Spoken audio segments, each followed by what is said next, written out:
You are listening to the Home Service Business Success Show. We have been accelerating the path of success for home service companies since 2011. Now they work at home. Now when you say, I need to talk to my spouse, well, can we talk to them? No, they're in the other room, but they're on a meeting, right? Let's realize Saturdays, big money days. 5 to 9 p.m., big money hours. Hey, everybody, welcome back to Home Business. There we go again. Hey, Kenny, I need to speak to my spouse really quick. I'll be right back.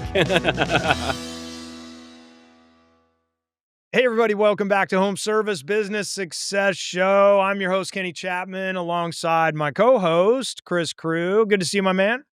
Good to see you, man. Riding shotgun feels good, by the way. It does. I'm digging this, and I know our audience is digging it, and we're here to go nitty and gritty again today as we're helping move some more product, helping some people up-level confidence. Let's talk about some different things. There's a lot of things that go into today's episode. It's episode 2 of our second season. You know, I need to talk to my spouse. Now, that's last week we talked about, price is too high. That's easy. Just as low-hanging fruit as the price is too high, if not sometimes lower-hanging fruit for a client to step out of the way and try to escape the conversation, is I need to speak to my spouse, Chris. And there's things that are built into the way a company handles heading up to this, and then there's things that are built into how a salesperson handles this in the home. But let's talk for a moment about the setup, because some of our listeners are involved in setup, and some of our listeners are going to be very glad that we're talking about setup if you're not the one that is setting things up. But let's jump in there as we start today. Kenny, would you allow me to do a gainer off the high dive right now on this topic? Let's see it. Don't belly flop. No No back belly. flops and no belly flops, brother. No back flops, no belly flops, full gainer. Let's see if I land it. Let's talk about process for a minute. And so I want to just let's nail that down, and we'll jump straight to that. I need to speak to my spouse. What we're talking about right now is big ticket items. If you're a plumber, heating and air, electrician, you know what your big ticket items, and you know that those big ticket items, when someone calls in and wants an estimate for that, how you intake that, what the customer intake of that information is super important. So let me just share with you a few little nuggets today. And if you're other trades, you can do this exact same process. This is not just about the peach trades, plumbing, electrical, heating, cooling, air. Let's go here. So if I'm call in and say, hey, I'd like to get a new estimate on a fill in the blank, and then I got to get passed around the business, that's not good customer service. So what I would build into my business is, as soon as that happens, that particular job type or that particular thing that's booked now triggers an alert to my sales lead coordinator that call has now been booked. Now my sales lead coordinator is going to then pick up the phone and call, not right then, because like you just got off the phone with them. I see that. And you can do that. It depends on the timing of this, but it's super important that your sales lead coordinator picks up the phone through automation. We live in a world of automation. I've been notified. Hey, Kenny, this is Chris calling over from the Blue Collar Success Group, and I see that you've got an appointment with us next Friday between the hours of 8 and 10, and I just want to make sure everything goes smoothly for you guys. And then I go into the qualifying of the lead, and I'm going to do several things. Number one, I'm going to see who all the decision makers are, and I'm going to help try to make sure they're present. And I'm going to talk about that in a moment. Number two, I need to make sure there's a time commitment that they understand that we're not going to stop, drop, and go. I need X amount of time. So watch this, Kenny. So as a part of that, I say, now for us to send out our qualified advisor, there is a fee of $99, Kenny. But the great news is, if you and Christy are there on the day of the appointment, we waive that fee, incentivizing that all parties are there. So the process is super important, that we're not sending salespeople in to unqualified leads. We're not talking about the technician went out on a repair call and now I found an opportunity to sell a big ticket. So that's a whole different process. So I just want to get that off the table when we talk about I need to speak to my spouse. Kenny, walk me through I need to speak with my spouse. Where are we at from your perspective, salesperson to homeowner? Where is this relationship at when they hear that? Well, I think one of the thing one unfortunately in our industry, all too often, it's toward the end of the call by the time that it's smoked out or that it's discovered. And so I think the key, if it doesn't show up on the phone, and we're talking about a higher ticket item here, it needs to come out earlier than later for sure. Because now I'm going to strategically, it's kind of like that app, if this, then that kind of a thing. If there's certain things that show up, then I'm going to do different items and handle things different ways. Because if we're talking about, let's get to some reality. There are certain things that people absolutely need to speak to their spouse about. And I'll say it this way: every big purchase, and let's quantify a big purchase for today as over $1,000, let's say $1,000 or over, people need to speak to their spouse. Let's be super clear. And some of you are going, well, I don't, I wear the pants or this or that. Here's the key. And what I mean by this is they're either going to have sometimes the conversation has already been had. The lovely Christy and I have a number that, hey, if you're wanting to buy something, I'm going to buy something. The conversation has been had though. Let's be clear. So I needed to speak with my spouse. I just already had the conversation, Chris. And so then what we need to know is that, where is that conversation already had? Or if I'm going to be offering something, if I'm going to be offering a $20,000 system and I understand that I don't have both of them there, I've got to do something to back this down. Because what'll happen, so I say that, here's a good example. Let's say it's $1,000 for Christy and I, that I'll buy for $1,000 and I don't need to talk to her. Cool. I went and bought my last car. I had $100,000 budget without making a phone call. She doesn't like going to dealerships. She doesn't like what? The buying experience. She doesn't like it. I happen to enjoy it, and I like buying new cars. So I kind of knew what I was going to buy, and I built my car from scratch. And then I said, you know what? Let me just call my wife and just run her through this. And so the guy's like freaking out because he thought, he thinks he's going to lose a sale. But what I want you to realize is she knew how much money I was going to spend that day because we already had the conversation. So sometimes you will be told, Chris, I want to speak to my spouse, but they've already had a $20,000 conversation and they don't really trust where you are, what you're going, what you're speaking, or any of that. And it's another easy one of, I'm not feeling you, but I don't want to say that to you. So I'm going to tell you, I want to speak to my spouse. Get it out early. That's why in the Sales Specialist Academy, which is the sales class we teach at the Blue Collar Success Group, there's 5 tripwires that we teach that have to be set. And depending on what's going Yes. on in the home at that time, to your point, once we've had a discussion around decision makers, and we don't have enough time in this episode to go into the tactical of how that works, but Right. once we've identified, oh, I don't have all decision makers here, then now when I set the agenda, I set a different agenda and tell That's them I right. won't be presenting price today. I've got to come back. And so Yeah. this is how you get around giving that objection on the table. And I hear it a lot from salespeople in today's world. Oh, I just go ahead and press through and sell. And, we got good rapport and I'll follow up. And look, you're going to have to do some nights and weekends as a high performing salesperson. That's just the way it Hear is. that. You're going to have Let to that come back land. sometimes. You need to hear that, ladies and gentlemen. This is not, and Chris, you know what? I'm not going to go on a tangent, but I'm going to take 20 seconds on a tangent. How about that? The, Let me fan the fire. the, Get it going. during COVID, during the government sending everybody money, during all of this free fall of economy just being, and everybody at home and everybody replacing everything so quickly and so freely, there were a lot of rules that didn't have to be followed in sales process. And there were a lot of things that happened. And a lot of salespeople got really spoiled because there were some 8 to 5 days of everybody buying during the day and people were fresh at home. Now they're living at home. Now they work at home. Now when you say, oh, I need to talk to my spouse, well, can we talk to them? No, they're in the other room, but they're on a meeting, right? That didn't happen when COVID first started or when we first. So the key is we got spoiled and we got a little bit lazy. Let's realize Saturdays, big money days, 5 to 9 p.m., big money hours. Let's be clear. If you're high ticket sales, you got to have a reality check and you got to check in with some of that. So once again, I'm going to go back to, yeah, they're not available. When would be a good time where I could come back and sit with you and Christy so that we could finalize all the details on the design of your job. At that point, I'll only need about 30, maybe 45 minutes of your time, and then I go ahead and set that appointment.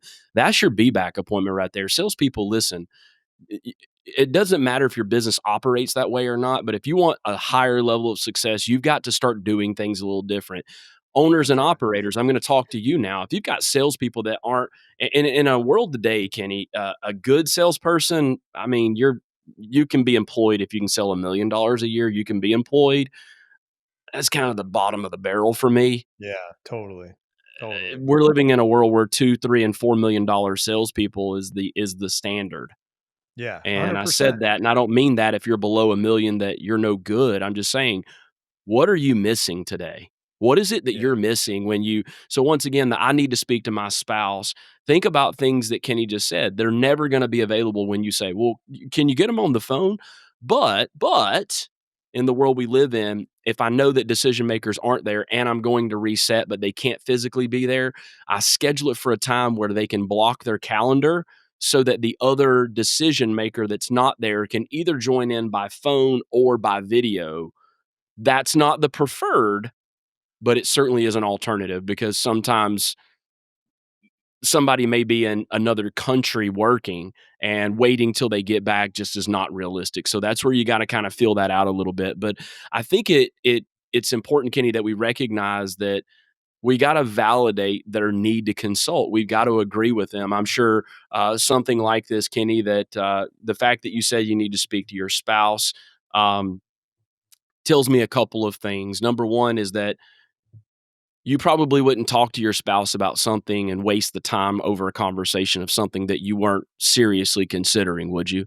Right, exactly. And so now, oh, they are. Yeah, I mean, of course Yeah. not. We're definitely seriously considering. And I understand that it's important for you to speak to your spouse, Kenny. What information is it that you're going to need that will help your conversation with your spouse? Mhm. And call Yes. them by or to other and call them, what is it that I need to supply you with that'll help you have that conversation with Christy? Because see, now I'm on Kenny's side. I'm trying to help you make That's this right. deal happen. I'm helping you. I'm not trying to hurt you. And once again, Yes. we said this in episode 1.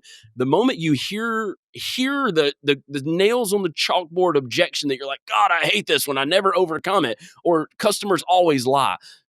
Just be patient and admire the fact that you've got a customer that wants to speak to their spouse. Otherwise, they would have just said, your price is too high and kicked you out of the house. Like, think about the opportunity. And when you're talking about, some of this scripting and obviously we go deep in classes and different profit-driven training sessions that we do and different things, but I want you to realize when Chris shares a script like that, it is truly helping the customer. It's truly it's being good at what you do. And it's not fair to the customer for you to leave behind an estimate with some numbers and some task codes and a couple little descriptions and expect them to go have the professional conversation about what things do, because it's always going to get lost. I was at my optometrist yesterday and they did like some just different things on my eyes and scans and pictures, and they'd got different rooms and different technology. And then I left and Christy wasn't with me, and she's like, "So what did they do?" And dude, I botched the heck. I'm not an optometrist. I don't know. I stuck my eyes up in this thing and he took pictures and he showed me, "Oh, I'm a little oblong here and I got the." I don't know. That's what your customer's going to do about the system, about the repipe, about the dig, about the AC, whatever it is. Don't do that to them, even though that's what they think they want. People don't want what they think they want. They think they want it. That's not what they truly want. Help them. So let's go back. I want to circle the wagon again on the I need to speak to my spouse. So, Kenny, I can appreciate that. I mean, after all, you wouldn't take the time to talk to Christy about something that you guys weren't even seriously considering, would you? Kenny No way. replies with, "No, of course not. No, of We course are not. serious." Okay. So then I'm going to ask the question. So, Kenny, if you'll remember earlier when I said if I do my job correctly at the end of our appointment, I'll be setting up an install date with you. And so clearly, I haven't equipped you with everything that you would feel comfortable. Um, if I could help here, Kenny, do you feel comfortable with the solutions that we're talking about? Is it really down to you need to talk to her about which one you're going to go with? Mm, And then I pause nice. because I'm option selling. Do you need to talk to her about which one you guys want to decide on? And if he says, "Well, yes, okay, great." Well, then I'm not going to talk price at that point, right? And so That's right. when I'm presenting, by the way, one of the big things that I love to do when it comes down to presenting price, Kenny, and this is if you hear my I need to speak to my spouse once you presented price, you've botched it. You dropped the ball. You should have already identified decision Yep. makers, and there is an there is a logical way out of that conversation without having to use cheesy, sleazy sales tactics. And so, as a part of that, I would just simply say, "Okay, great, Kenny, I understand. So, what I can do for you is I can show you these, and I'm happy to email them to you. But the challenge is, Kenny, these aren't going to explain everything in great detail, and so I feel like I'm going to be setting you up to not be able to answer questions. That's right. So, if I call the office, Kenny." And I can get on the schedule to get back out here for you and Christy. Is tomorrow afternoon good? Right. Question mark. Yep. Boom. Because I'm not, I don't want to listen. I'm on Kenny's side. I'm not trying to set him up to you can't answer the questions. That way, Kenny, I'll make sure that I answer all the questions that you and Christy have. Well, let's just say that's not what he says. Well, no, Chris, it's not that at all. So you do know which one you're planning on going with. Well, yeah, we know what we want. Okay, I'm just going to simply ask. Kenny, may I ask a personal question? And I ask permission to do that. May I ask a personal question? And he says, Of sure. course. I'm assuming that you and Christy had established some budget to have the work performed. Am I correct in saying that? Yes. Kenny, so that I can help you guys, would you mind sharing me which option that you were thinking about going with? And then the second part, could you share with me what that budget was? Now, Kenny, I can't change these prices, but what I can do is see if we can come up with a solution that will avoid you from having to talk to Christy. Mhm. So everybody hear this out. What I just did was an alternative close to the options that I built based on what I thought. A little That's bit right. different though. If I've just went and built options without involving Kenny and Christy, I don't understand how I would know what to sell them if I didn't That's involve right. them. So there had to have been some conversation. This goes back to consultative selling when I'm more involved with identifying what does the customer want instead of me telling them what they need. Now there's a Exactly. time where you got to tell them what they need, Sure. but there's a portion where you got to let them get involved in the process. That's right. And I think remembering that regardless when it comes to objections, this is real stuff. So we're just trying to help you have the conversation in the right time, in the right way with the right people Mhm. because it is necessary. Sometimes the price is simply too high or or the perceived value is too low. Sometimes there's a momentary lapse of reason with a customer that they need to talk to somebody or they're afraid to make a decision after the scope of work became more whatever that it's okay. Just don't argue with what is. This is where I'm at. This and just keep doing the best that you can and like we always talk about, it's most calls, most customers, most situations, most of the time, and keep doing your best. That's all you can do. And we're just giving you a few nuggets here and there to help make your job a little bit easier. Heck yeah. So once again, I think it's important that the process avoids this altogether as much as possible. Yes, And let and absolutely. hey, and let, you know what's funny, Kenny? Some people they just love the chase. Now, if you love objections, then, look, I kind of liken it, Kenny. Imagine you and I are walking down a corridor, a hallway, and there's rooms to our left and to our right. And where we're trying to get to is the door at the end of the hallway. If I'm leading the conversation, I'm running the call, not the customer running the call, but I'm running it. I have the ability to anticipate and know what's going to be said. This ain't new, man. You've been in sales for a while. This ain't new stuff. That's right. You know what they're going to say. So what we believe in is objection prevention. So I'm closing doors so they can't step into these doors. So there's only a handful of true objections that you should really hear at the closing table. And I need to speak to my spouse at the closing table. You're too late in the game. So when you hear that, ask yourself the question, what door did I not close early on? Yes.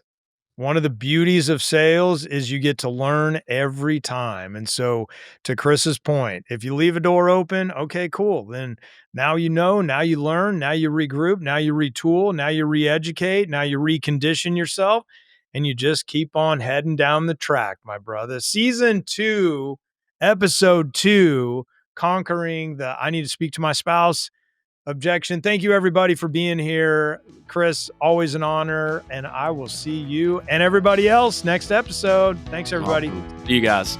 See you soon.